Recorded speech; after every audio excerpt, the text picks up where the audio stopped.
यहां तक संभव हो परमार्थ का पैसा अपने काम में नहीं लगाना चाहिए कभी भी। बाकी बाई चांस ऐसा हो गया और उससे बढ़ के जमा करवा देता है तो मालिक खुशियां देता है, क्योंकि इस तरह से तो फिर जिम्मेवार जो हैं वो साथ संगत का पैसा इकट्ठा कर करके अपना काम चलाते रहेंगे और जब काम चला गया लौटाते रहेंगे दीन दुखियों की मदद के लिए। बल्कि ऐसा करने से उनको पाप लगता है और उनकी खुशियों में कमी आ जाती है और काम धंधा भी पीछे चला जाता है। ऐसा कभी करना नहीं चाहिए। हम जानते हैं कई जिम्मेवार अब भी ऐसा कर रहे हैं, साथ संगत से पैसा खा रहे हैं, कुछ ऐसा कर रहे हैं, हमें पता है सतगुरु की कृपा से। लेकिन श्याम मस्ताना जी के पवित्र वचनों को वो भूल जाते हैं कि सच्चे सौदे की माया लोहे के चने हैं, लोहे के चने। खा लिए ना तो हजम हो, ना उल्टी आए, ना टॉयलेट के रास्ते निकलें। जब तक जियोगे, जब तक कुलें जिएंगी, भोगना पड़ेगा, दुखी होते रहोगे। इसलिए ऐसा कभी नहीं करना चाहिए। सतगुरु को हाजिर नाजिर मान के हम कहते हैं कि हम अपने पे एक पैसा डेरे का लगने नहीं देते। जो सतगुरु ने जद्दी जायदाद बख्श रखी है वो पैसा, या फिर अपनी कुछ मेहनत का थोड़ा बहुत कोई पैसा आ जाता है, उससे रोटी खाते हैं, उससे कपड़ा, उससे अपनी गाड़ी तक लेते हैं। सवाल पैदा नहीं होता जब से आए एक पैसा भी अपने शरीर पे, अपने कपड़ों पे आश्रम का लगाया हो। सिर देने को तैयार है, बच्चों पे लगाना तो दूर की बात है, अपनी औलाद पे या जो जिसे आप कहते खून का रिश्ता होता है, सवाल पैदा नहीं, उसके लिए भी सिर कटवा देंगे अगर हमने एक पैसा भी लगवाया हो। कभी किसी बच्चे पे या किसी परिवार पे या खेत पे, वहां साथ संगत कई बार सेवा कराती है, मालिक जानता है, उसी टाइम हिसाब किताब करवा के पैसे जमा करवा देते हैं। जैसे पिछली बार एलोवीरा से स्कूल के बच्चों ने या कुछ और सेवादार शत्रुंचरी भाई बहनों ने, शायद वहां जब हम रहे थे, स्कूल बना था, तो वहां से जो घास फूस था वो निकाल दिया खेत में से, तो उनका 60,000 रुपया हमने उसी टाइम जमा करवा दिया था। हिसाब करवा के 50 था, हमने 60 जमा करवाया था। मालिक को जान देनी है, स्टेज पे बैठ के कोई झूठ ना बोल सके, ना बोल सकता है। सो कहने को निंदक कुछ भी कहते रहे, निंदकों का मुंह थोड़े ना पकड़ लेना है। जितनी जो यहां निंदा करते हैं वो डेरे का खा खा के ही निंदा करते हैं।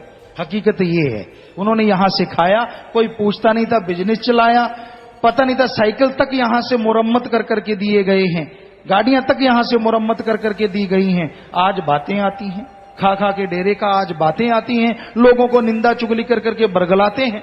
सो ऐसे लोगों से सावधान रहा करो। सिर से बढ़ के कोई शर्त नहीं, हम ये देने को तैयार हैं एक पैसा भी कभी अपने पे लगाया हो। इतनी बड़ी जमीन जायदाद है, सतगुरु ने बख्शी है उस दाता ने, और उससे ही जो पैसा आता रहा।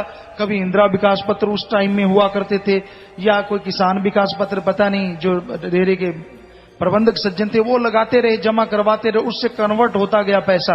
5 साल में दुगना, अगले 5 में वो दुगने वाला दुगना, और हर साल में कम से कम 8-10 लाख रुपया खेती का बच जाया करता था। कभी 6 महीने में 6 लाख आ गया, कभी साल में 11-12 लाख आ गया।